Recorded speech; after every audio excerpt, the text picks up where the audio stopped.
Ready? Yeah, we into you, right? Let's go for it. Cool. Welcome back to the podcast. Usually I prepare an introduction, but we've spent so much time together. We're gonna hand over to Jade to introduce herself. But for anyone that hasn't met Jade or hasn't heard of Jade, you probably haven't been doing Hyrox for too long because she's been around. She's an OG. She's a master. She was a master trainer. She delivers workshops all over the place. She's an Elite 15 athlete. She just competed in the Elite 15 doubles in Chicago. You had an even faster doubles race the next day.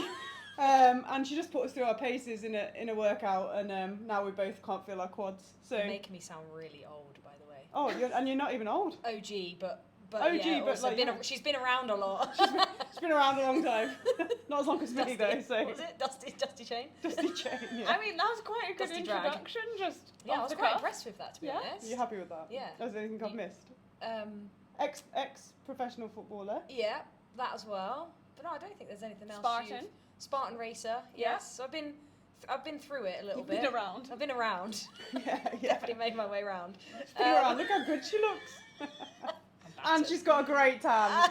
Like, anyone would think I don't live in Dubai. Yeah. And she lives in Dubai, so we've just... Imagine if I did live here. Yeah. How brown I would Yeah, be. if you're not watching on video, just watch, and I've sat right next to Jade, so she looks even browner.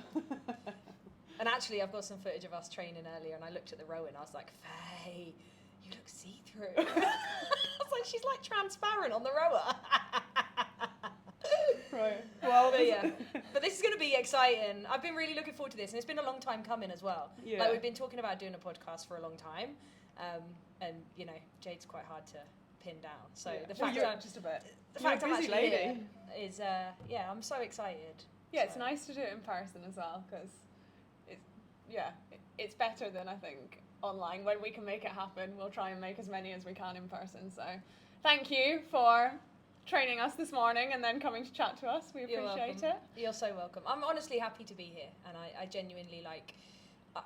I think sometimes, like, from a perspective of like Instagram, social media, like, you can sometimes get a kind of like feel for somebody in terms of their personality, but I think it's not until you actually sit down and you talk and you're with friends who already know a good ton about you that you can actually kind of be yourself, and I think shine through from a personality perspective as well. So, Yeah. you know, it's nice to get to know people, I think. And I haven't done many, to be honest, podcasts, so Yeah, we'll see.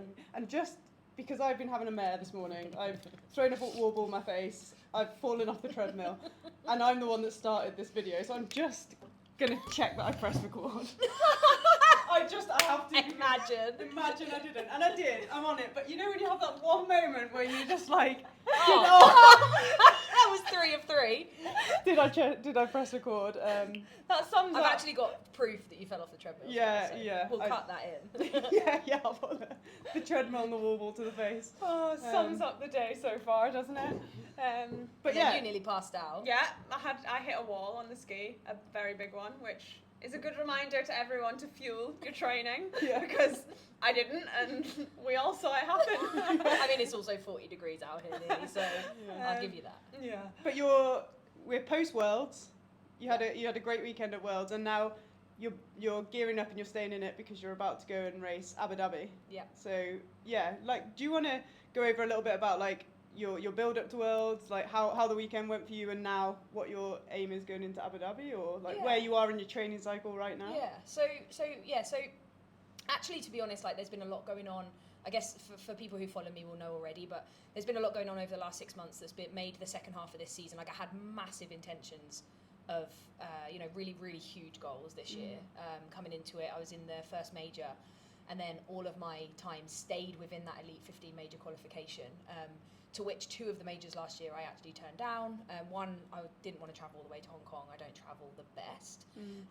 And then from December onwards, there's been a lot going on. Personally, lost my dog, which to non-dog people would probably not sound like a lot, but it's, you know, shattered my world the last few months. So for me, it was like, I had an absolute mare in Vegas, which was a major. I had just a really, really bad race. Had to actually pull out of that major event within 11 minutes of the race. And then I came back 6 weeks later and flew out across here to Sharjah, and I put down like my fastest time so far. So I just kind of like felt like that was redemption. And I needed to get back onto the start line because of confidence, really. Because when you have to pull out of a race like that, like you you question everything. You question, did I train well? What's going on? Is my body not doing this anymore? You know. And then from there, really, it was the build to Worlds. So I was kind of coming off the back of that, super pumped. Did the Elite 15 qualification race in London, which was actually not supposed to happen. Like, me and Jana literally just said, like, a week before, should we do it? And we'd never raced together. I'd only ever raced against her. And we went down and got a qualification roll down spot for Chicago. Obviously, Megan sadly had to pull out of the race, which gave me and Jana a roll up spot. Roll up. Roll down. You stepped up to the roll down. And then we showed up. You know, we showed up and we actually did so much better than I thought we were going to. So we got I think like a 57, 34, something around that. And then actually the Sunday I raced with an old pal of mine from football days, and we actually got a faster time on the Sunday morning. So my goal really this season is to. I'm not actually in an off season right now. I've stayed in like peak condition from Worlds. I got back, travelled back, took a bit of recovery, but now I'm kind of trying to strategically.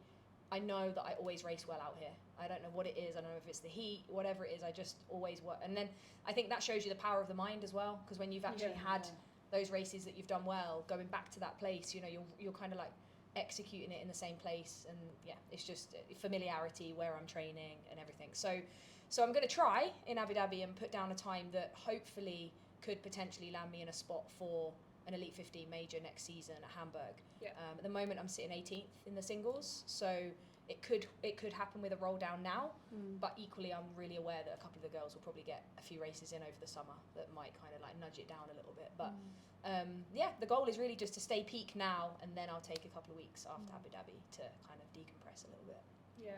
You girls at the in Chicago though, at the Elite 15 race, like you had a really good race, like from the outside watching it, because you just kind of like stepped up each station. It was like you were clawing kind of time and making gains every station that you went through. Like, it seemed like a really good strategy. Was saying as you'd never raced before, did you have a strategy, or were you just kind of like, let's go in and see what happens? Everything I do in life, I'm winging it. I'm just happy to be here. All the gear now, I mean, to the outside, it looks perfect. We shouldn't admit it, really, but I'm going to be really honest. Like, we spoke strategy 2 days before. That's real honesty, and we went out and the race was fast. We knew that in London we'd overcooked it. Okay. So we got a bit kind of like drawn into the first run in the ski quite heavy in London, and neither one of us strategically would race like that. So because we're not really too experienced in, I mean, that was my first ever women's doubles in London, so we wasn't used to it. So for me it was like, okay, we need to do something slightly different to London, because we blew up before the sleds and we were kind of trying to just hang on. Whereas if you look at the two races together, how we executed Worlds was we came from quite far back, and then we played into our strengths of, like, you know, burpees onwards. We then started to claw back. I think we went into the sled pool like 11th or 12th, and then by kind of by the carries we were sitting in like 7th or 6th or 7th. So our strategy really worked and paid off, to be honest. Which shows pacing a race is huge. Like, it does, definitely. Even in doubles. And do you think, like, I think, like you saying, like, oh, you hadn't really raced together and like you didn't really have a strategy, I feel like that's been like a common theme this season, because Elite 15 doubles is so early on, like in its stages, because it's like the first year they've run them, but a lot of the like Elite 15 athletes are just coming together, or like good athletes are coming together. People maybe don't live in the same vicinity, so they can't train together, so it is a bit of a like, let's jump in, we know we're both decent runners, we know we can do all the stations, let's see how we go, and we'll talk as we go. But do you think it's going to develop over the years, because people are going to have to train together and really have a strategy, because it's going to get so much more competitive maybe than it has been now? It is an Elite 15 category. Maybe people are going to race doubles. I reckon people will specialise. So I think they'll either become a doubles athlete. I think you'll get the odd few that will be able to do both, but I do think that eventually they're actually bringing in a mixed doubles elite this season coming as well. So a mixed doubles elite is going to happen. I think. Don't quote me, but I'm like 80% sure that there'll be a mixed doubles as well, which will be exciting. So I think what you're going to find, because it's going to be almost impossible for an athlete to race like Elite 15 and women's doubles and mixed. So I think you're going to probably find like over the next few seasons that people will like specialize in one or the other. Yeah. But I think as it works out at the moment, like, you know, the pool of elite athletes, individual athletes are just kind of like you said, they're just kind of going, well, you're fast, I'm fast, let's just go for it. Should we hit it? Yeah. Do you want it? No, I'm not as fast. Me and Emma stick together. Do the wall balls. That workout was done. Yeah, I'll do the wall balls at the end. I'll rock up and do the wall balls. Shame you got to keep up for the whole race to get to the wall balls. Imagine It's the last thing. Yeah. I'm alright apart from the running. But yeah, I do think people will specialise. I think, and I think that, yeah, I do think that the doubles race has even more potential to gain speed. So like the times and stuff, I think are going to make a massive leap in the doubles. Yeah, for sure. Yeah, it's exciting. It is exciting. I think it's exciting for the sport as well because like you were saying about earlier in the gym, like the whole Elite 15 has been like busted wide open. So it's now becoming really unpredictable. You know, you've got so many new athletes coming in. You've got youngsters coming in, and I think with time, it's probably gonna, you know, you're not gonna see the same faces in the Elite 15 every single major and every single season. Yeah. So I think that's what's nice about the sport is it's becoming exciting to really watch as well as a spectator from an outside or aspiring people as well. Yeah, yeah. Seeing, I guess, like this year, like in the women's side particularly, like the OGs, like people that have been in the Elite 15, and then a bunch of newbies that haven't, probably opens it up to people to believe that, oh, maybe I could go in there. It's possible. And seeing, like, for example, the likes of Jo, like take a win or like challenge Lauren. It's kind of broken that mold of Lauren and Meg, and Lauren and Meg, and then it's like, and oh, you somebody did else. Look at that and go, oh, it's unachievable. Yeah. Like they must be untouchable. Yeah. But then you're seeing like people like Emily who's come in and you know, I think she volunteered last season. She was one of the volunteers, and then she just happened to get a free ticket, and she's now in the Elite 15. So I think it's also showing youngsters coming up and people that are aspiring that, you know, their life can change if they direct it in the right way. You know. Yeah, and it makes I guess it's a bit like, I mean, this is very on topic right now because Faith Yeagon just tried the 4-minute mile. Right. Yeah. But like it's the whole Roger Bannister thing of like no one broke a 4-minute mile. He breaks a 4-minute mile, and then loads of guys broke a 4-minute mile because they believed it was possible. Yeah. So it's the same thing. Like it's bust the Elite 15 wide open, and people are seeing, oh, maybe I could get there. Yeah. Then you start seeing. But I guess the flip side of that as well is the times are getting so fast now that it's also like, whoa, you know, so the people that have been in the sport a long time and they've been training and they've been, you know, tons of specificity and they've been going at it every single season, and the times are moving away from them as well. It's like, wow, like what do I need to change more? Which is exciting for someone who coaches as well, because you're actually starting to look at like training methods for it and be like, okay, well, if this is where I'm at with this kind of like peak level of conditioning, like what do I need to work on in order to actually get 2 minutes off? Because 2 minutes could take 6 months to get off, if not more, a whole season. Especially when you're going sub 60 in the elite field. You know, if you're trying to break the 60 barrier, like I think that can take ages to try and do that. So yeah. And then what about like, we made a joke that you've been around a while, like, but like, what about longevity in the sport? You know, there's a lot of new people coming in now, but do you have any advice, or what would you say about trying to like actually stay in it and be able to train and compete consistently, like without burning out, or mentally or physically? Or do you have any tips for trying to like keeping going? I think looking after yourself, I think, is number one. And what I mean by that sounds so vague, but what you're putting in your body, I think, is huge. Yeah. So like what you're fueling on, like you know, when I was young, I didn't really care what I was eating. It was giving me fuel, and that was it. But as I've got older, like I've started to realise, like I'm, like touch wood, like I haven't had an injury that's put me out for longer than a week. Like and I do think that's a lot to do with like my lifestyle I lead, as well as my training, you know, and I think fueling is huge. I think health optimization as a foundation is really important as well. But also just knowing that Hyrox is a sport where it's not like CrossFit. Like Hyrox is a sport where you can still build endurance into your 30s, into your late 30s. Like women, especially women, like we can still build endurance. It's much harder to build strength, yes, but you know, yes, there are strength endurance components to Hyrox and the sleds, but I think truthfully, like you can I think you still can progress. You've got to look at the likes of Kate Davey, right? 39, I don't know how old Kate is, 40. Yeah.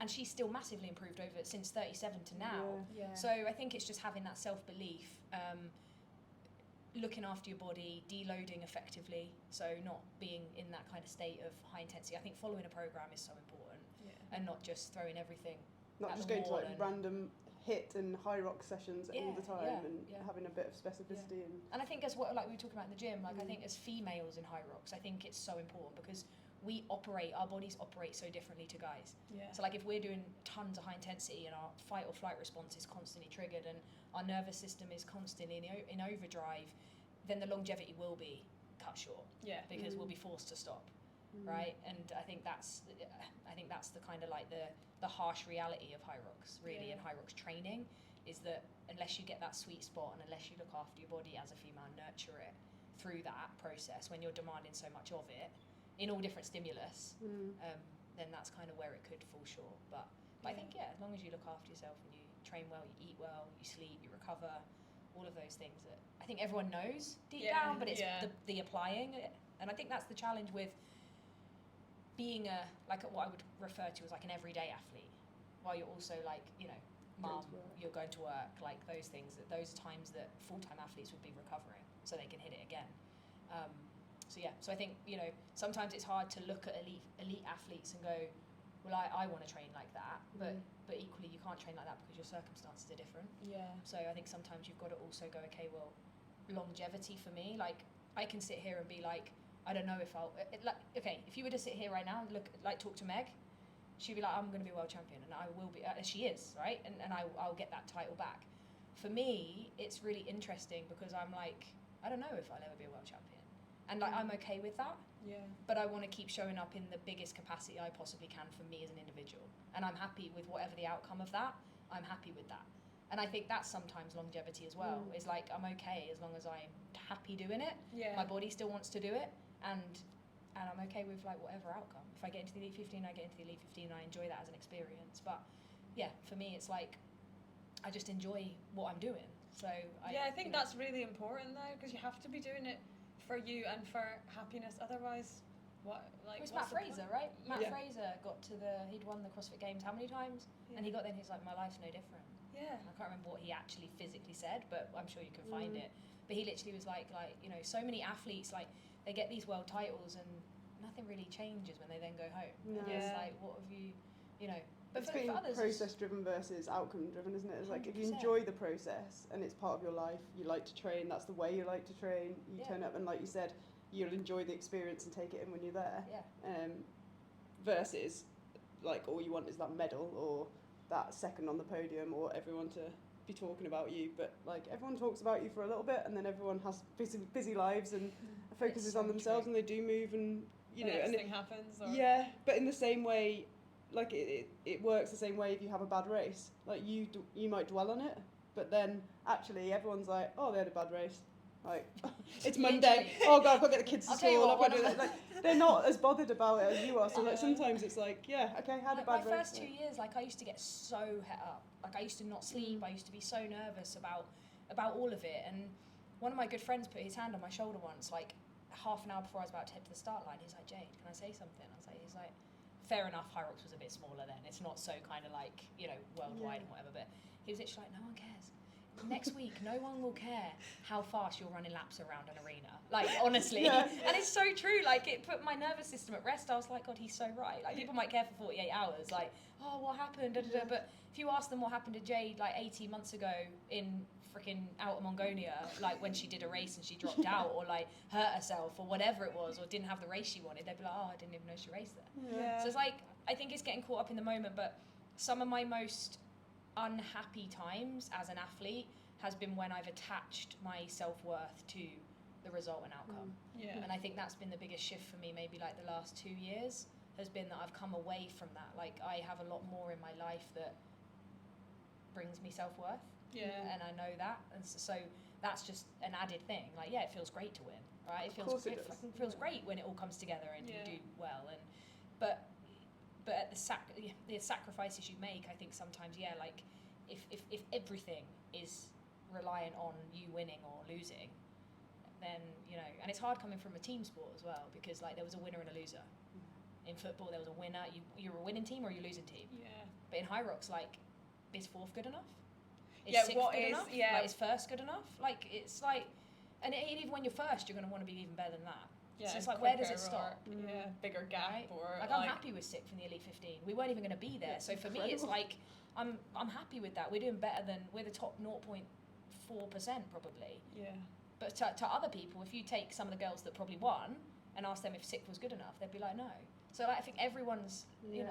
But then the everyone's girls that are goal all on the cusp of even making it into the 815 would love to are be like, there. oh, incredible. If someone said I could be in that race, they'd just take being in the race, like, you know, rather than, but you go on, you always strive for more. And I think a lot of people in Hyrox are like type A personalities, and they get what they've worked hard for, and they're like, oh, but now I can do a bit better. And yeah, it keeps you driven and it keeps you going in the gym, but also sometimes do you actually like take in what you've actually achieved? Do you take in the last like 3 or 4 years of like hard work and realise that you were just there in the first ever doubles Elite 15 race that everyone's watching, you just came sixth in the world? So Like, true. Yeah. do you have time to process that, or do you? Or it's on to the next thing. Are It's you- like are you now, on for to now example, onto Abu like, Dhabi and like, oh, have I next truly season? celebrated Chicago and the outcomes of that? Like after a really tough 6 months, I probably haven't. Yeah. Because I'm now focused on Abu Dhabi and what I need to do there. So it's like, I think one of the biggest pieces of advice I'd give to athletes is like, just take time to celebrate wins. You know, no matter how big or small, like just celebrate them. You know, and actually take time to celebrate them as well.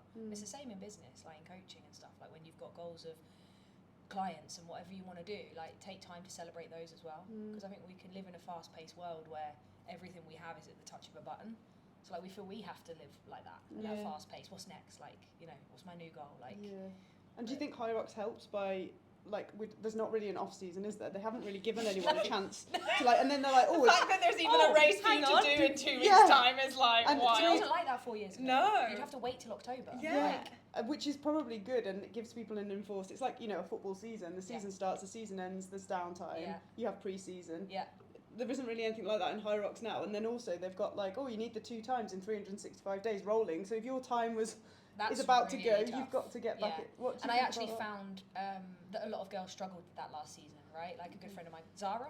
Yeah. So Zara like, Pijani, yeah, so Zara, like, you know, you saw her, like she was showing up to every major. She was competing so hard last year, and then didn't quite make it and went to the last minute qualifier and everything like that. And I've actually had this discussion with so many of the athletes that I sometimes train with back home, and it's brutal.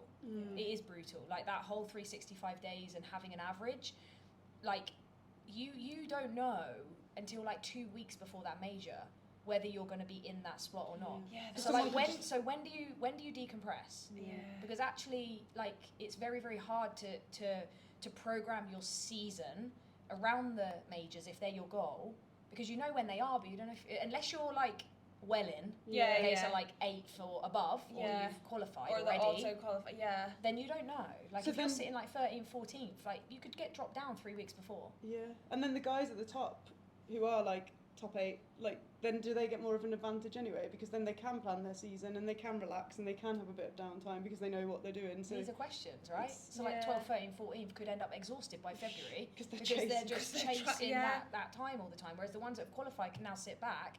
If they genuinely didn't want to race till Worlds, they didn't have to. Yeah, So it's like, yeah, there is that kind of like discussion, I think, around how that's going to work. And yeah. there's also people that have said to me, like, I definitely think there should be more than 15. Like, it'd be so much fun, like, more fun to What watch do if you it's think like about 30. Yeah. And I actually probably agree with that, because I think I've been in the place of, I've been a back runner before in the Elite 15, and it's like, it's not nice. Like, to Yeah, I be, can't imagine. yeah, like to be 14th, 15th when that live feed is on and you've got like spectators out there and there is just you and 13 other girls. Like, Yeah. you can't hide. And not that you should at that level, like, because, you know, I don't think, you know, I'm not saying that anyone should be able to hide at that level, but if someone has a bad race, like, you know Everyone about knows, it. Like, yeah. you can't just, like, you know, get into a new pack, or... You're not what in the you might- masses, are you? What you Like, might find with 30 people is you might get some front runners and you might get a middle of the pack, and then you Yeah. might get some people who have a poor race, or they're just a little bit inexperienced, but they're just trying to get that experience. I think, you know, you've got to be really strong-minded to go into the Elite 15 for the first time, Yeah. because it's a completely different race and a completely different experience. You're so But exposed, aren't then you? it makes it also like difficult, like what you were saying about the qualifying, is that the Elite 15 races and the majors are completely different races. but the times still count towards so like the qualifications. the qualifications. So it must be quite hard for people to break in like from fresh, like because they're never racing on sometimes the grid's not quicker, like sometimes it's slower, but then sometimes it maybe is quicker, and then you're maybe pushing harder because you're against like a harder field technically than some of the other races. So like to try and even just break into it, do you think that's difficult when all of the times count from majors and open races? Or I think I do. I think that from doing like quite a few Elite 15 races on the grid, like I can say there's so many moving parts to it. Like you said, you know, you're probably racing harder. You might fall out of strategy because, you know, the race is so much quicker from the start. That, you know, I don't know if I personally think that if it was my world, that I would count the majors as qualifying times. Like I think that you go to major, have that time, but then you have to qualify or get a qualifying time in, if you don't make it in the major, then you have to go and qualify in a different race, a normal race. And I think that's how it should be. But there's a lot of inconsistencies that I think, you know, you've only got to look at what happened in Worlds at Chicago with the course, and I think, you know, that it can make or break a race and an athlete, if I'm honest, you know. So I think there's a lot of inconsistencies that I think probably need to be like sorted out, should I say, or ironed out a little bit with the speed of the sport. It's a very new sport, isn't it? It's growing. It's like, I mean, I can't imagine in the background like what you have to do. I think there's some things where there's decisions like bringing in a new carpet at Worlds that maybe wasn't the right time to do it and could have been done gradually at the races. But also at the same time, like having, I don't know, like for people to try and qualify and not knowing whether a course is fast or not fast, and then to try and get into a race now, and then also to travel, it's like, it's hard to even find the right race. Like everyone's looking for the fast courses now, because like if you're going to spend your time, your effort and your training and go, you need to make sure you find the right course. And everyone is like, oh well, they're going there just because it's a fast course. Well, why wouldn't you? If you're strategically trying to get to a major or something like that, like why wouldn't you choose somewhere you know is fast? So you know, I do agree with people that go to You've a got to play the course. game. You know, I'm not going to choose the slowest course that had everyone really slow and go, well, you know, I'm going to use that course to try qualify. It just doesn't make sense. No. And then what about the fact that the elite doubles is just one time? This interests me. So say that again. The qualification rather than the average. Yeah, so it's not 2 races, which is an average. It's just one time. Yeah. Which, when you talk about the courses, I feel like, you know, we're immediately thinking, well, you would go to Berlin, wouldn't you? It was really fast. Like I didn't actually race there, but I'd love to try. I haven't done an outdoor race yet, so I would love to do that. And I'm like, well, if all the elite doubles to qualify only turn have up there. one everyone race, turns up to everyone's Berlin. just going to turn up there, aren't they? Like, I guess don't know. maybe because it's new. I think I don't know. I don't know. Like, because there's maybe not enough time for people to race 2 races maybe, together. especially like if you're racing with someone from Australia and you're in England, like trying to get together twice in the season might be difficult. Yeah, fair. But I don't know. Yeah, I don't really know the logic of that decision really. But I love the doubles. Yeah. Like I am a bit of a. I wouldn't say I'm a convert because I love to be in the pit of being in my own head in a singles race. But yeah, I love the doubles. It's just fun. Yeah. It's harder. I think it's harder to race doubles. Yeah. When you're going at that intensity, for sure. Yeah, I think it's harder. It was definitely like sick in the mouth type like racing. Whereas in the singles, you don't necessarily feel like that until maybe like 50 wall balls in. Yeah, you know what I mean? You feel like you haven't quite hit that get like to that level 95%. Yeah. Or you don't have the like a couple of seconds like rest, do you, in between to bring your heart rate back down, so you can't push that harder. You'll just blow up, wouldn't you? In the singles. But I'm hoping next season to race with Kat. So fingers crossed. Like you heard it here first. Kat Parnell, for anyone that's listening, and she's Parnell. That's posh. Parnell. Parnell. Kat Parnell. I hope she's listening to this. It's actually Catherine, and I actually was looking up at the thing while I had time. Like, we were going that far, so I had time to look up at the screen, and it kept saying like Catherine. I was like, who's Catherine? It was like Jade Skillen, Catherine / I was like, who am I racing with? I've turned around, Kat's like gunning it behind me. I'm like, come on, Catherine. She's like, Parnell. Parnell. So do you feel like you finished your season on a high? Yes, 100%. Yeah, like 1,000%. Yeah. Yeah. Like I said, I wasn't actually going to do Worlds. I think especially because I said to myself, like, if it was in Europe, I'll go. And Damn Chicago. and equally, like, if I got an Elite 15 spot, of course, I would go. But it happened that I got the ticket with Kat because Jana and I did London, didn't qualify for Elite 15 till we got the roll down. Yeah. So I had booked the doubles tickets just to not run the normal pro doubles. And then we got the call up. So that's why I then stepped in with Kat on the Sunday. And how, for that, because obviously you didn't even have 24 hours to recover because you did. I didn't have 12. Okay, you didn't have 12. My Like maths isn't 24. great, so I'm going like Come on, Faye, give me the I credit. raced at 7, all right. and then I raced again at 9. Okay, so 14 hours. Okay. Cool. I so, think that worked, you know. yeah, well, we don't have to be super specific. I was just going to say, how No, we did do. you? How many minutes? I think it was like 36 minutes. My alarm went off. How did you recover? For anyone that's going to do back-to-back races, because Yeah. people do it a lot in Hyrox. Yeah. What did you do from the end of that elite race? She did about an 8k warm-up whilst chatting to us for her next doubles Oh, race. yeah. Perhaps that worked. Maybe. No longer warm up, everyone. I did. Okay, so after the 7 p.m. race, I went home. I think a lot of people struggle with an evening race if they are racing and have had a lot of caffeine. Okay. They'll struggle to sleep the night, right? So I think the biggest thing for me is, I think the fact that I don't have caffeine probably helped because I could sleep. Yeah. I mean, I know I sometimes don't sleep as well. Like my REM sleep is quite bad after a race. Yeah. I guess just the adrenaline and the high of it all. But I did, when we got back to the hotel, I did do a 15-minute real easy bike just to keep my legs ticking over. And then I literally ate and then went straight to bed. Got up and happy days. I did quite a long walk to the arena. We instead of getting a taxi, I walked. And then obviously you two kept me talking for ages, so I ended up doing 6k on the assault runner before we even went to the start line. Sorry, are you still warming up? I was like, oh, I'm still running. I should really stop. But yeah, apart from that, like, but okay, like back-to-back races though, when you do have a lot of time, that was quite. You don't normally hear of that, like racing at 7 and then racing again first thing in the morning. Yeah. Normally you might have like 24 hours, which I think sometimes is worse because your muscles can start to get sore. Whereas I didn't have time for my muscles to feel sore.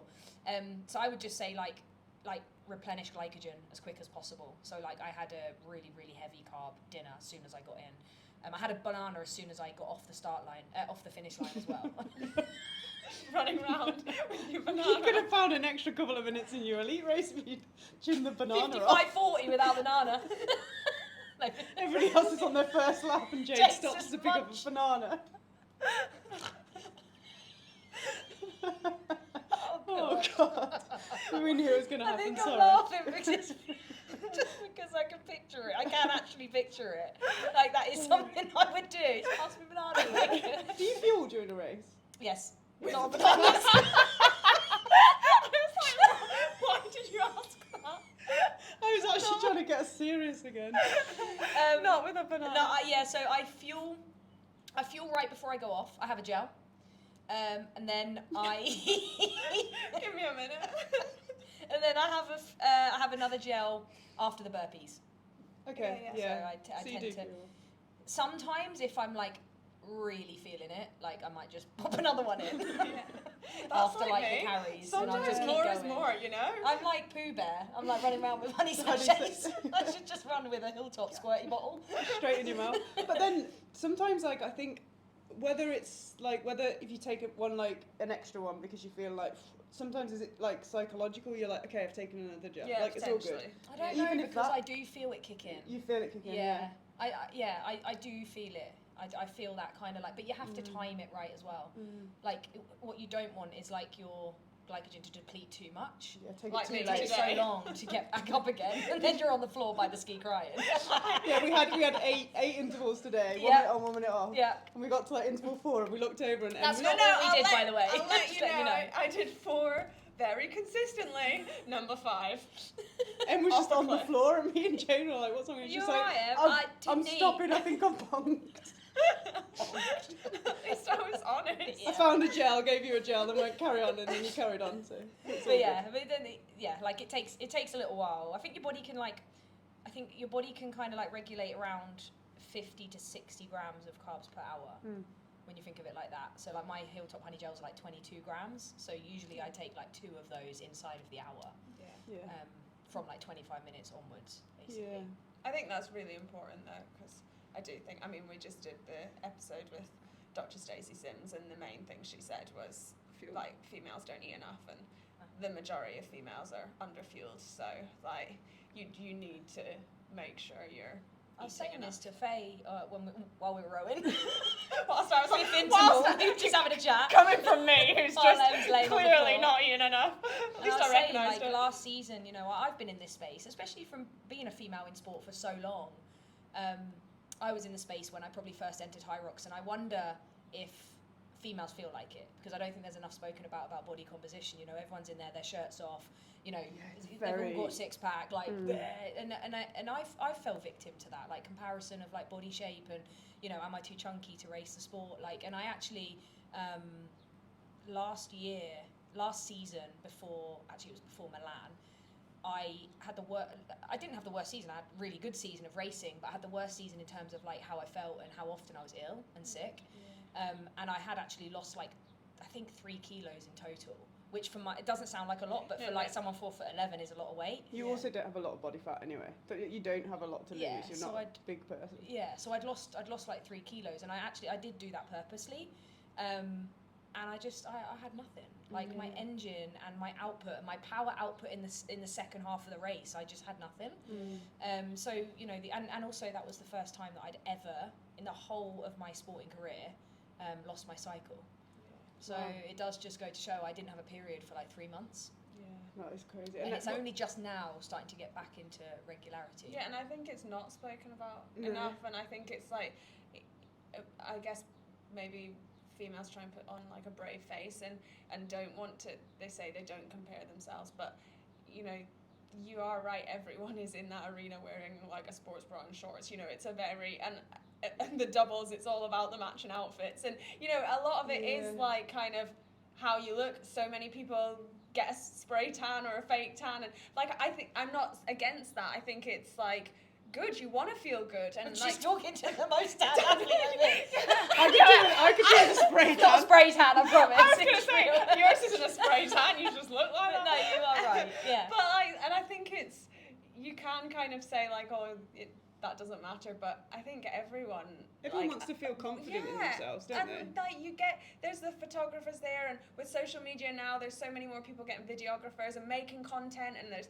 so many more like fitness influencers out there, and it's hard not to compare yourself. Like, I'd say it's harder not to compare yourself than it is to like, so. And it's interesting actually coming from a football background, because a lot of the girls I played with were like, they how can I put this, like, they weren't the most kind of like feminine girls, so they wouldn't be in like a booty short and a crop top. Like a lot of the girls I used to play with, like, we'd have a baggy shirt on and like big shorts, and like, you know, and so I think moving from that kind of environment as well into an arena where everyone has perfect hair, everyone looks the same on the finish line as they did on the start line, like, you know, and I think that, literally, you know, and like you said, they're matching outfits, and that for me is like, I think a really big message to girls coming into the sport, because you know, it can become about how you look and not actually how you perform. Yeah. And I think that's the biggest kind of shift that's super important for people to make, is like fueling, but also not undernourishing as well. So you've got like, you can get the best athlete that's over fueling, but they could be undernourishing their body. So they're eating enough, but they're not eating the right stuff for longevity, if we go back to what we were talking about before. So it might be serving them now, but they're not getting any nutrients in. Their body and everything is kind of in inflammatory state all the time. And then they start getting to 30 or 31 years old, and they'll start getting injuries, or like, because their body's been underfueled. Sorry, not underfueled, overfueled, undernourished. So, but yeah, especially, like you said, especially females, I think, you know, we do need to spread the message of fueling correctly. Yeah, and I think that's one of the reasons, like, we like kind of decided to talk more specifically about female training, female health, because it's great like talking to athletes and finding out how they train, what they do, but like, I mean, we were saying it earlier about like males, like guys don't have all these hormones. They wake up, they're the same they were yesterday, it's the same they were when they were 20, it's the same they will be when they're 40. I'm not jealous at all. They don't have to go through any of these cycles. The tone changed. But they don't have a menstrual cycle. They don't have to worry about that. They don't have to time and think, you know, we were talking earlier going, oh, this is like the perfect time in this race. like for me in my cycle, I'm going to perform really well because I'm going to feel great. It's not, you know, just as I'm like coming up to like ovulation when I'm going to feel about it. yeah, it's a question I get all the time. After the masterclass I held on Sunday at Chalk here, one of the girls come up to me and she said, how do you do that? Like, I'd love to know your approach to when you know you're going to be, you know, with world championships or something like that, like there's nothing you can do about it. Yeah. I do try my hardest, actually, apart from the majors, to try and time my races. Do you? Yeah, I do now. I do now. That's interesting. But equally, you know, we can't fight science, and the female body is different. So we have to look at it as a month-to-month program, as opposed to like, this is a 16-week program. Here you go. But also, your fella's doing that as well. And it's like, well, okay, which one's gonna get the better outcome? Probably the guy, because the female's trying to train the same way that he is, and the principles are totally different.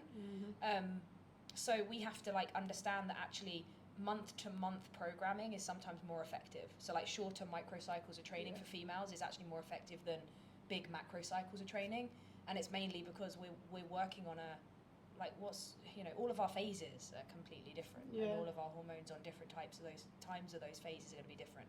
How we uptake glycogen is going to be so different when we're due on our period than when we're not. And so even just like how heat, do we like adjust body our training? temperature, you know, like you get hotter, like, and so then if you go and compete somewhere where it's warmer, you're not used to it, like you're already like your body temperature, core body temperature is warmer than it should be, and then you're competing in a hot pool, and everything just, there's all these little nuances that you're not, if you don't take them into account, then you can't perform to your optimum. And you don't have a choice when world champs is, when majors are. And what about the psychology of going into a race knowing maybe you're not feeling the best, or I think how you got to look at it is you've got to go, okay, because I've got myself so wound up before with races when I'm going to be literally due on my period, and equally I've had good outcomes. So Nice last year's Worlds, I was literally 3 days out from my period, 2 days out, and I was delayed as well, so I was like slightly overdue, and I was like, I feel like shit. I feel like an absolute heifer. I'm hot. I'm literally not sleeping because I've got the sweats at night. And I literally said, I can do two things right now. Like, I can moan about this and worry and panic and make myself even more stressed out internally of what my body's doing already. It's already trying to have a period. Or I can just go, expectation needs to change, because, you know, like, there's so much research, though, that aerobically nothing shifts, right? Like, so I know we feel a bit kind of meh, but, you know, there's so much to be said for adrenaline when it kicks in. Yeah. And actually, my therapist once said to me, he said, race in your feminine when your body wants to be in its feminine. And I think that's such a great statement, because as females doing hybrid training and throwing weight around and sprinting, and like, that's all very kind of, you'll probably get females on here now going, oh, shut up. No, it's not. But it is. It's quite masculine dominant, right? Yeah, like, is, feminine is flow, right? Yeah. As a female, our body wants to be in a flow state. It wants to do yoga. It wants to do Pilates. It wants to move. It wants to be like the homemaker. Whereas guys go out, they cut wood down and they do all sorts of stuff. This is typically, right? I'm talking like hunter-gatherer time, not now. So when we train as females, like, we have to be in tune with that. And when our body is getting ready to create life, which is an amazing thing, like, I would argue that our bodies are stronger than a man. Like, we can create life, right? I think most guys that are like dads that have maybe seen what their wives have gone through, I would also agree with that. Like, we can carry a life, we can create a life, right? So our life force energy is really powerful. And a week every month, our body is in a state where it's like ready to create a life, right? Now, when we are pushing our body to do these kind of like things that are knocking our system out to some extent, then we can, if we don't lean into that, then we can really kind of like damage ourselves in terms of our physiology. So I think that, and again, that's when we lose our periods. That's when our body doesn't bother doing it anymore, and you know, it's holding it back, because it's like, well, you're expending me so much here that I can't actually do physical functions anymore, and that's a massive red flag. But where I was going with that is, I think it's really important that if you are someone who is due on your period when you're ready to race, like, lean into your feminine energy for that, because actually if you tap into your feminine energy, it can be even more powerful than anything else, you know. So like, lean into that. And I loved that when Matt said that to me, my therapist. He was like, just be a female warrior out there. Yeah. And I loved that. Yeah. Like, I'm due on, and what? Like, I'm going to use that to my advantage. And so are, like, how many girls are competing? Like, Oh, like, yeah, do you know like, what how I many mean? of them are going If to be everyone due goes, on? I'll have a banana instead of going for a you know? Like, you don't know. Like, yeah. But then I think it's also important to, I guess, be in tune with it and recognise it. And we mentioned it, like, earlier. I know Hyrox, like, courses can change and etc., but maybe if you didn't have the performance that you wanted or get the time that you expected, like, some of these things may have been out of your control, and you may have just not been having your best day, and you're trying to have your best day every day. Yeah, like, so it can be hard, but, like, just don't be hard on yourself, I guess, is what I'm trying to say, like, because you can't control it. And it's surrendering, isn't it? Yeah. Surrendering to the process of, like, being an athlete. And it's not, there's more chance of a female having an off day than there is a guy. And that's the bottom line of it, you just know? accept it. And and you've got to see it through the consistency of the women's times. Right? Like, it's quite like that for a lot of the top end females. You know, the variation is what, like, maybe 4 or 5 minutes. Yeah. Right? Whereas the guys is like 60 seconds, 90 seconds. Like, so I think that shows everything really in terms of performance and output. Yeah, definitely. But yeah, like, I think there's a rule. What was the rule someone once said? There's a famous coach that once said it, and it was like, he's an Olympian coach, and he was like, if 30% of the time your body is thriving and you come away from that training session and think, yeah, smash that. 30% was all right. Like, I got through it, and 30% was a bad day. That's 90%, so I've gone wrong somewhere. And then 10% Chuck a banana in. 10% is the day you just have a banana, you don't get out of bed, you just like... You just basically clock bonk. I was the 10% today. 10% club, I'm just plugging it. You need some electrolytes. Yeah, probably. But yeah, like, if you follow that rule of thumb, it probably works across the races as well. If you have an absolute stonker, is that a good thing or a bad thing, a stonker? Stormer. Bonking and stonking. I think Stormer would be a good... Well, we're saying it's a if you have a stormer, as in a good race? Yeah, I'd say so. Yeah, so if you have, like, a good race, 1 in 3, then that's pretty decent, odds, right? that's pretty decent odds, isn't it? Yeah. So, you know. And so you said you obviously, like, you missed 3 months of having your period. How did you, like, and you lost 3 kilos, you realised it wasn't working for you. How did you get back? Like, for anyone that might be in the same situation, they're literally like, oh my god, that resonates with me, that's where I am. Yeah. How the hell does somebody get back from that now and start to, what did you do? So I basically just started to eat more. Okay. So I started to kind of, like, I wasn't, like, bulk eating, so I was just literally adding a few more carbohydrates in on each meal, because what I had done was, looking from the outside in, like, I mean, I would never tell anyone to do what I was doing, but I kind of went a little bit ketogenic. So I was getting kind of afraid of carbohydrates, and I was like, whoa, hang on, like, I'm in a carb-heavy sport. Females do have this fear of carbohydrates. But I think it's been, like, programmed in us for such a long time. Like, when I was young, like, my mum was on Slimming World, and, like, Slim Fast shakes, and I remember at 16 I was drinking them, and, like, it's mad. Like, I think, you know, so I think understanding, you know, I was starting to bring in, like, more carbohydrates back into my nutrition. I was starting to take recovery a little bit more seriously as well, which was quite interesting. So I was trying to kind of, like, because I definitely think that some of that 3 kilo loss wasn't just fueling, it was also, like, cortisol.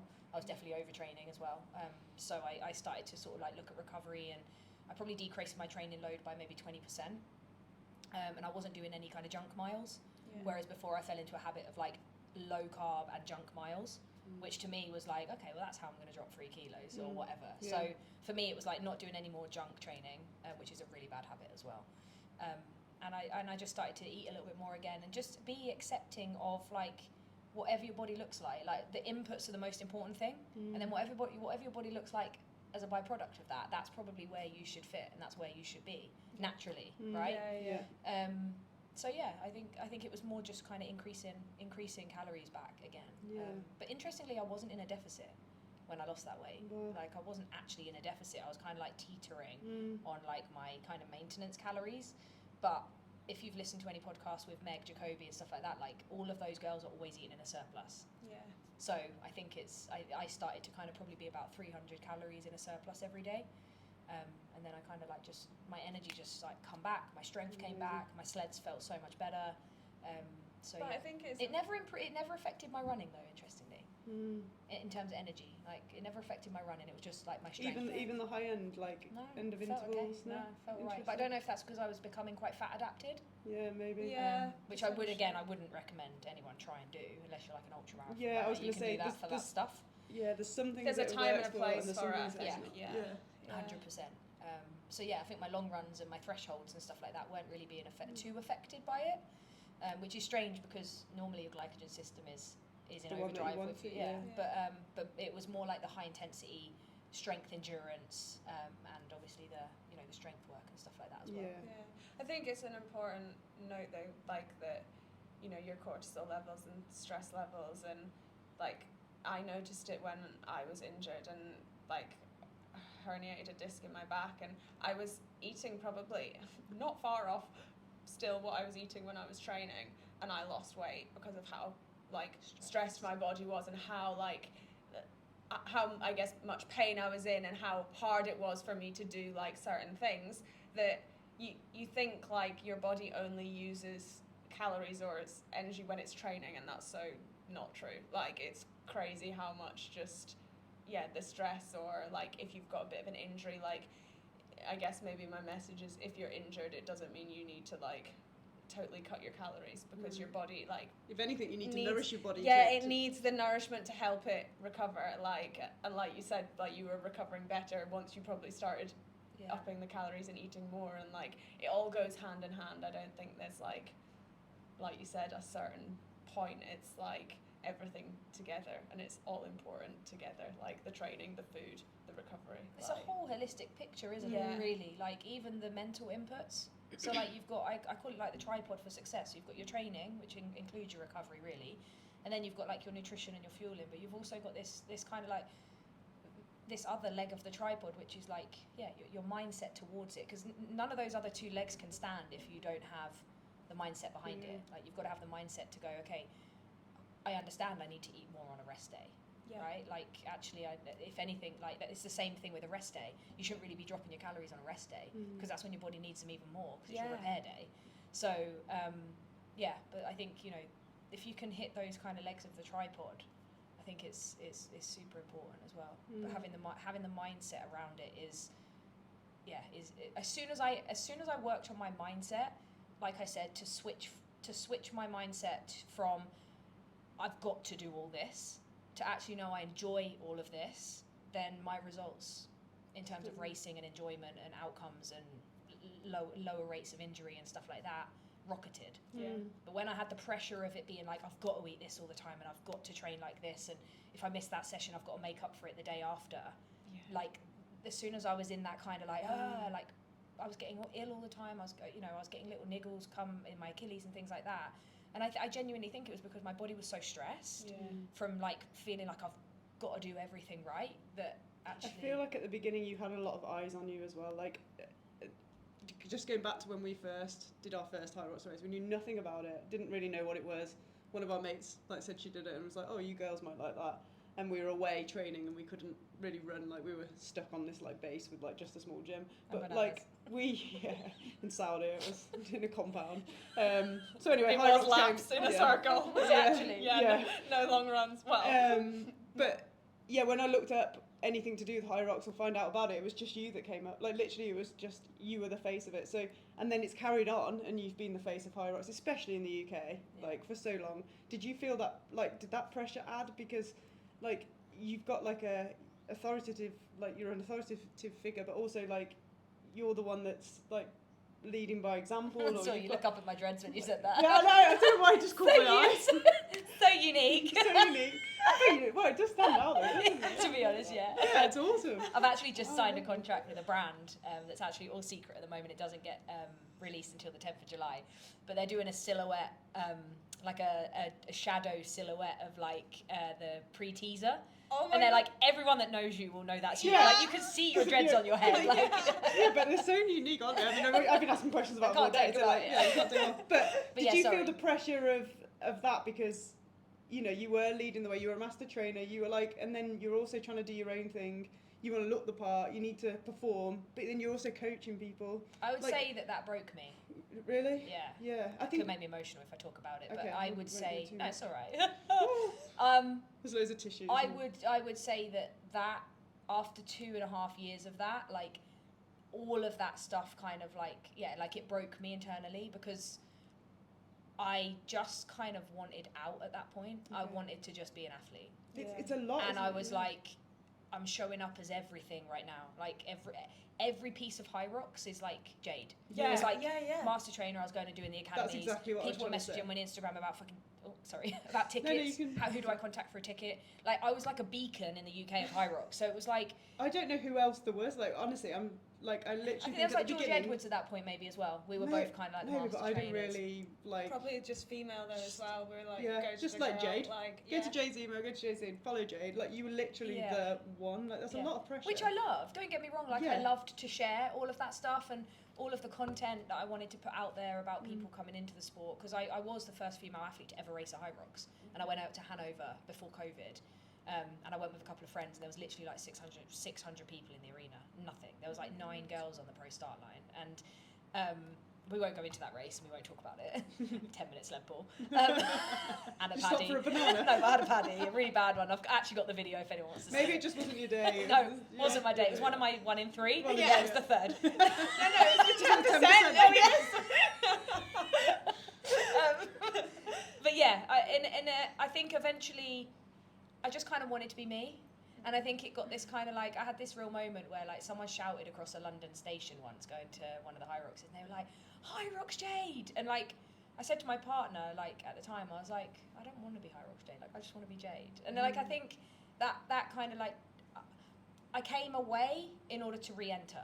Yeah. Does that make sense? So like, I don't know if people that follow me probably realised it, but like, I started to like slowly come away from being in the weeds of Hyrox, especially when it was growing so fast. And I didn't want to be involved in the political side of it or any of the like commercial side of the brand. So I started to kind of like be like, okay, I'm not getting younger. I know I want to compete well, but I know how I'm operating right now, coaching, running a business, as you girls understand as well, being master trainer and all of those commitments that kind of like Travel. the traveling and stuff like that.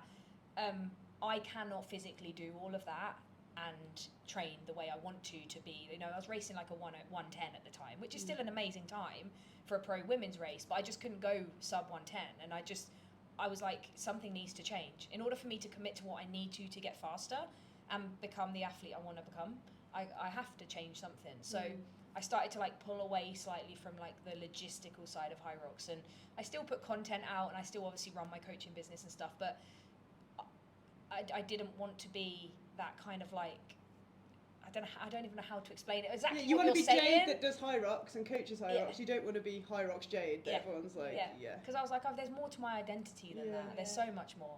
And I did find that that was becoming my whole identity.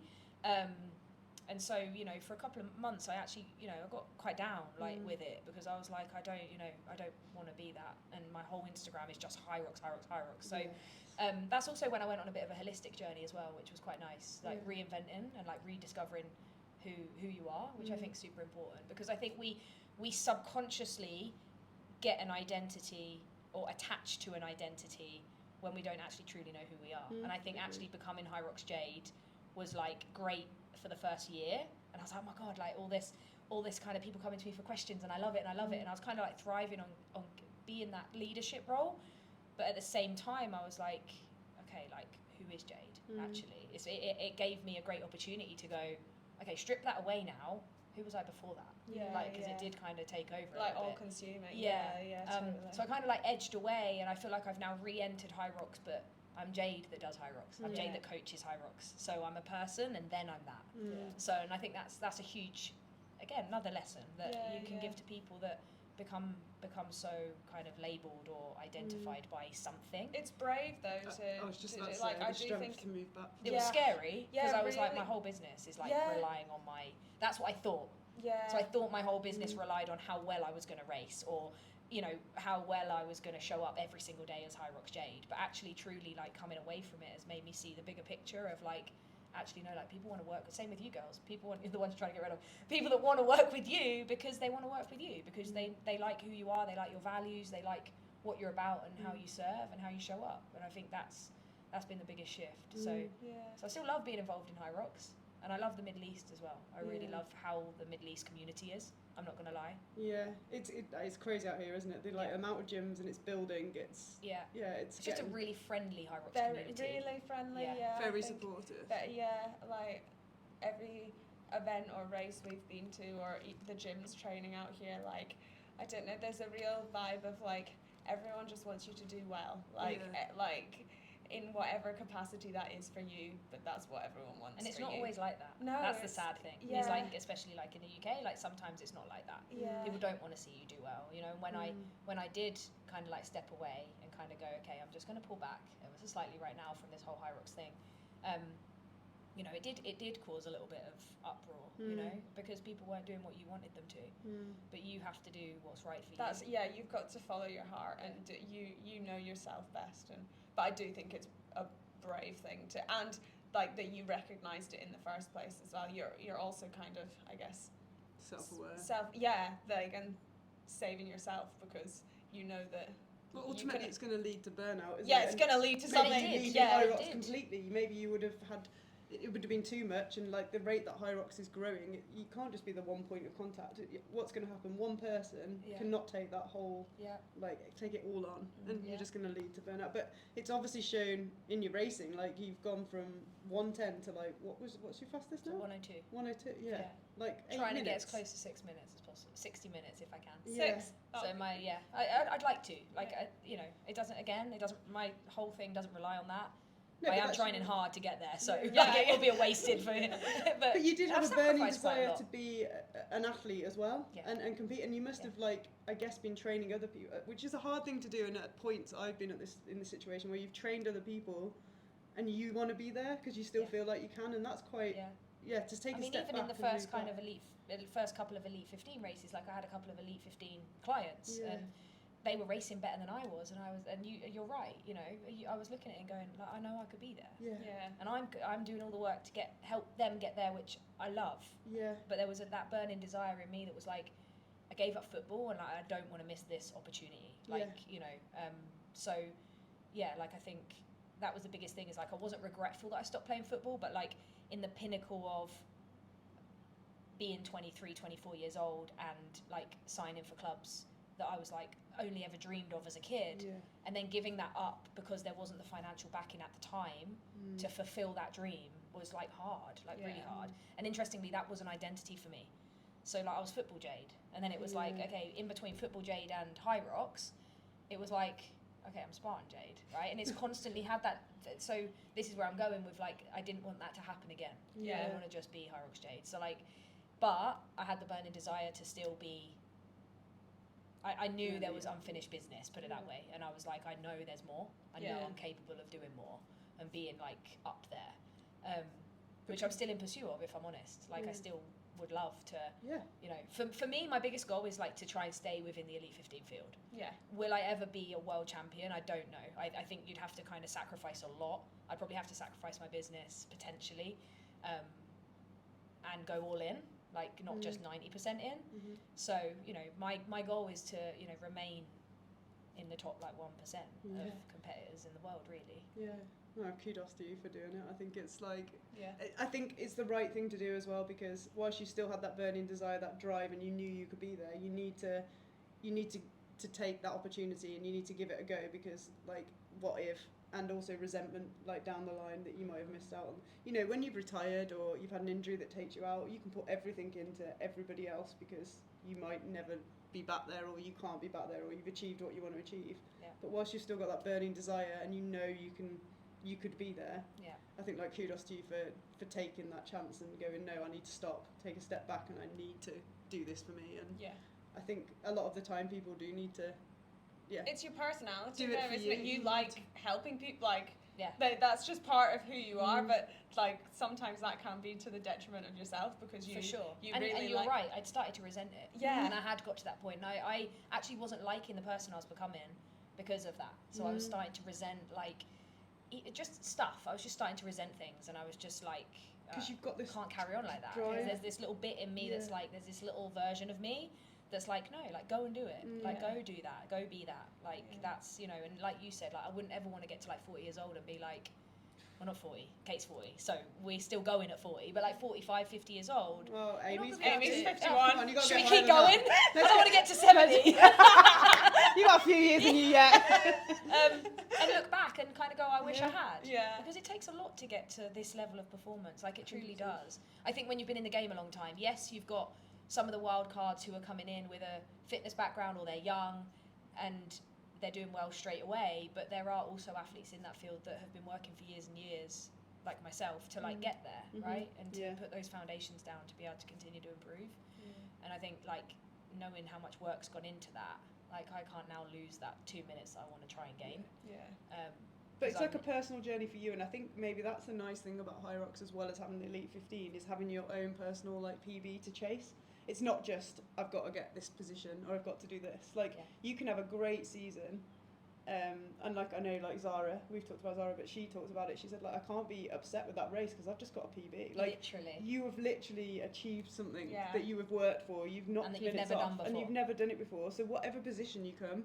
Well, that's just the position on the day, and some of the other girls are faster, but you've just like crushed a PB, and you know the process is there for you, and it's you against you really in Hyrox. If you take it away, if you have a good race, if you can take time off, then happy days. And I think that's what's hard about like the Elite 15 majors and the Elite is like, because I've only had a season in that field, is like the biggest thing for me was like, okay, wow, I'm not chasing time anymore. I'm chasing people. And that's different as well in itself. Like you're chasing a position, not a time. Doesn't matter what your time is on the day. No.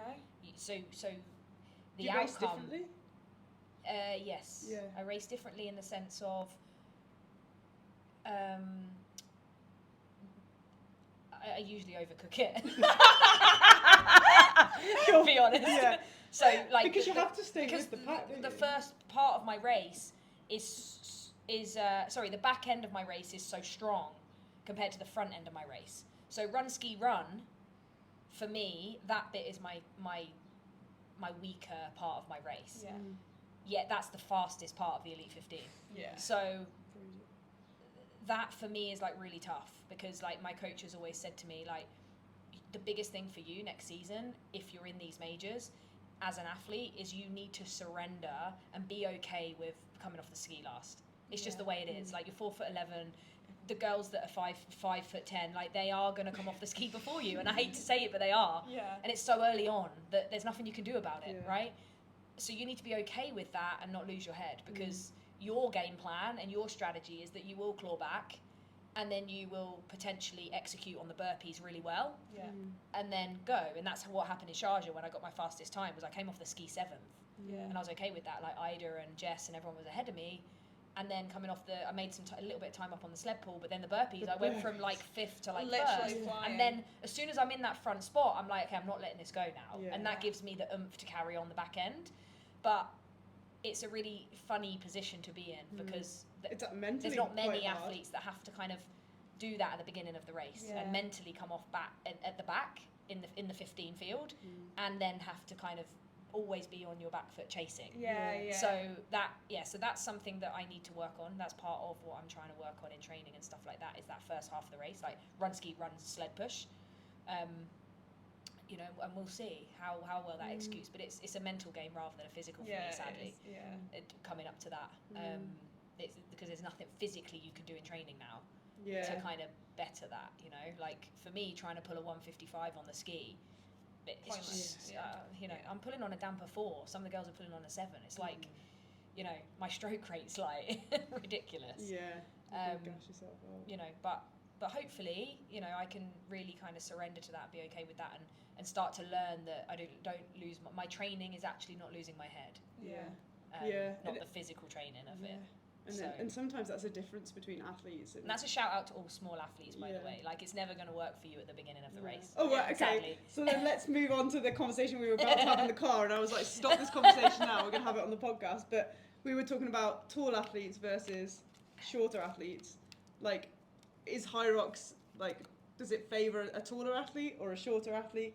Or do you think it's been designed so well that actually there's some exercises where the shorter athlete's going to excel and there's some where the taller athlete's going to excel? Yeah, I think I wouldn't say that I wouldn't say I'm at a disadvantage being small, or small people are at a disadvantage. I wouldn't say that. I would say that maybe the layout Oh yeah, okay. If it with started the with ski like being first, yeah. The order. you can get your head messed up if you're coming off the ski last. Yeah. Because it then becomes a mental race, not a physical race. Yeah. However, having said that, I do think the sled pull is a little bit of weight versus weight. So like the heavier you are, the easier it is to pull the sled. Yeah. But the push, I don't really, but you know, my push time's faster than some of the girls that are like 5'6", 5'7". So I don't think the push is affected that much. Burpees will always be a short person's game. Yeah. Short and powerful is going to always trump, long and levers. Yeah, it up takes and down. it It takes a takes lot longer, longer to get yeah. up and down. And that's at quite a brutal But then time me in and the race. Jana had the fastest lunge time. And I'm sure me and Kat Parnell on the day had the fastest lunch time. Really? Yeah. Yeah, and Kat's not the And Kat's tallest so one like either. there's always the Oh, argument as well that like interesting. it's a bigger step for a taller person, so you're covering more ground. But you Yeah, cadence. But if actually, you're like the not cadence is cycling it, fast. yeah. Like so that shocked me that me and Jana got the Wow, fastest of the interesting. Elite 15 race in the the lunge time. And I think the cadence works. We were talking about the wall balls, weren't we? I think being shorter can actually have some of its advantages because I know you're not as close to the target Yeah, but I think on the release, but your turnover is quicker because Yeah. of your levers. Yeah. So it's really difficult because I think the ergs are always going to be the one bit that stands out to me as a longer person, A longer person's game. a taller person's game. Yeah. You know, because it is about power and it is about stroke. So you know the ergs are always going to be something that I think shorter athletes are probably going to have to spend a lot of time on. Yeah. Running, I don't think No, I don't anything impacts running in terms of height really. It is interesting, isn't it? But like you say, yeah, I think the mentally, to have to chase the race from the beginning, and it hurts at the beginning as well. You are in the But then hurt equally, I level. wouldn't want the sled to be at the end either. No. Sorry, the ski. I wouldn't want this. Imagine if the ski So- was the last station. And you're And I was anticipating heading, it. you know, you're leading the race, then you get to the ski at the Oh. end, and you always lose it because the girl's going to overtake you on the ski. Yeah, true. So it's a hard one. Like, you So know, if you could switch out one Exercise. workout and replace it with something else. bananas, Eating. banana How station, How eating. fast can you Yes, eat? how fast Eat can your you bananas? squeeze 3 Feed bananas? station, just extra feed station. I would take out the ski, Yeah. and I would probably replace it with. Although I'm happy there's not an assault bike in there. Oh, Yeah. Imagine. Yeah, that would be So brutal. that's why like I've dabbled with Deca, but I haven't quite gone all in on Deca. Like 25 calories is like. There's But I some- am doing Deca, by the way. Oh, So yeah. I'm doing Deca Fit in September at the first ever stadium one in the UK. Oh, so wild. So yeah, so So you need that's to they've get on sold that out as assault well. bike. Been on it once in 2 months. I don't know what it is. I just feel like the handles are really high, like, and then the wind's like hitting my throat, and I'm like I have to put one of those. So I put my top over the fan, Oh, and do then you? I'd use a resistance band to tie it on. You don't have Because to- I'm so close to the fan, like I can't breathe. I love the fan. That's the only bit I like about the Yeah, assault but bike. yeah, okay, now put your face on the fan. Very different. Like, So funny. but no, I do need to get on the assault bike. I would replace the ski probably with something like box overs because I'm quick. Okay, yeah. Yeah, box overs. At the start? No, are you telling me to move it all round now? As No, well? no, no. I'm Okay. just saying, do you think... I like where the row is. Okay. I like where the row is. Yeah, it And gives to be everyone honest, I do something like new. where the burpees are. Yeah. And to be honest, I like where everything else but the ski. Yeah, just basically. don't like the ski. Yeah, chuck the box overs Yeah. would make it so spicy though, Yeah. because it'd be a lot of lower body. Chuck them at before the sled. start. Yeah, Yeah. that would be Yeah. tasty. Or I think I'd move the actually row prefer to the. Hang on. Move the lunges. No, hang on. Move the row to the front, to the first station, and then put the box overs in. Put the farmer's carry after the burpee, and then put the box. Oh no. 'Cause Box that jump is- overs into oh, lunges lunges. into wall Yeah, balls. no. Okay, I don't know. I'm not sure. Right, I hope okay. Ninja doesn't get any ideas. I know. We'll ask it, eh? I'm gonna ask you our last question, Mhm. which is, what piece of advice or message would you give to either your younger self or the younger generation of girls that are coming up now? Into the sport or just in general? I think it applies to both my younger self and women coming in, girls coming into the sport. I would say to little Jade to have confidence, to believe in herself, and that no one really cares. Yeah. Truthfully, Yeah, like, so you know, true. in the grand scheme of it, like, it's like Jay Shetty said, like, I've always lived my life or been kind of like controlled a little bit by the narrative of like, I'm not what I am. I'm not who I am. I'm not who you think I am. I'm who I think you think I am. Yeah, okay. And like, we live this life where we think people think things of us, but we make up this kind of like story in our mind of like what we think others think of us, Yeah, and then yeah. we kind of like, you know, we prevent ourselves moving forward because we daren't do something or we dare say something. So I would say, you know, growing up I wasn't very confident, so I was an unbelievable little footballer, and I didn't have the self-belief to really push as much as I possibly could. Like, I turned down England trials because I didn't dare to get out of the car because the other girls were already there and things like that. So yeah, I would say like confidence, believe in yourself, and you know, it could all be over tomorrow, so just enjoy the now. Don't worry about what's coming up. Good one. What would you say to your younger self? I think I would definitely say the believe in yourself, and like I mean, I give my parents like the credit because they helped me as I was getting older to like ask questions, but I think when I was like younger I was always afraid to like put my hand up and ask a question. So I'd say I'm probably the opposite now, and I probably ask all the questions. Making up for it. Too many questions. How big's your banana? Yeah. I want to know everything. If I'm not 100% sure, I'm going to ask you a question.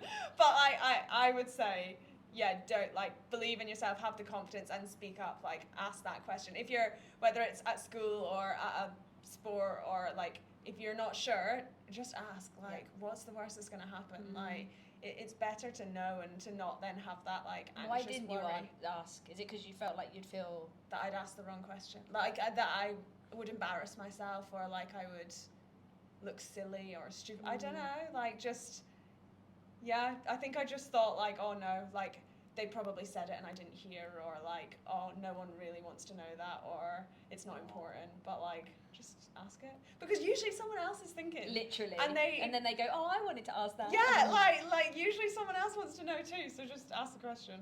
What about you, Faye? I don't know. I was actually quite outgoing. I wasn't very like anxious. I never really worried about asking questions. Probably asked too much questions and like talked out. I bet you looked so cute as a little kid. I was like I little bet you ginger was aware. pigtails. I don't know. Like, probably for me, it's just don't care what anyone thinks, because I think the minute you stop caring what someone thinks about what you're doing, you're just free to do whatever you want to do. And you feel it lift, don't You you? feel it Even lift, just like, thinking about it. If you think like that's what you should do, I guess a little bit like even just with careers and stuff, everyone goes, oh, you have to do this, you have to do this. Why? Because that's what everyone says you have to do. Like, the minute you decide to do what makes you happy, or you follow a passion, and I really do think if you follow something you really enjoy, it'll lead to something. Like, and I think that's, just don't care what anyone else thinks, as long as you're happy and you're not hurting anyone. Yeah. Do it. Well, God, what a way to end. And don't eat a banana when you start a race. Yeah, not on the first Not K on at the least. first K. You get terrible indigestion. I'm sure everyone already follows you, but if they don't follow you, where can they follow you? Oh God, I don't even know my own Instagram come on. handle. Well, I think it's just we'll obviously Jade put it all underscore. So my Instagram is Jade underscore Skillen. That's it. Simple as that. It used to be really long, and then I changed it. So Simple. yeah, Instagram's probably the easiest way. There's lots of Perfect. content on there about all things training and Nice. Well, thanks for your time, dude. Yeah. Thanks for Thank having you me. very I've loved much. it.